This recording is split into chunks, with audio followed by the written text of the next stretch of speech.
নমস্কাৰ বন্ধু বান্ধৱীসকলে দেখিছেনে ককাজন আজি আকৌ আহিলে মানে ককাজনে আমাৰ ঘৰলৈ আহিও কিজানি ভাল পায় সেইকাৰণে আহিছে তাৰপিছত এতিয়া দাড়ি কটা কথা পাতি আছে দাড়িকেইডাল কাটিব বোলে দেই তাকে এতিয়া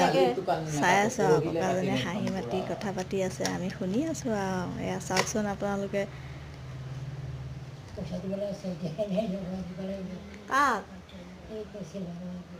বজাৰলৈ গৈছিলে সেই তাকে কৈ আছে আৰু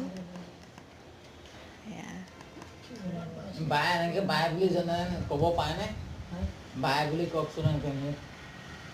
এনেকৈ হাতটো এনেকৈ দি কওক না একো নাজানে এখন বেঙা বৰুৱা টাইপত কওক এনেকৈ বাই কওকচোন বাই বাই দিছে আজিলৈ ইমানেই দেই বাই বাই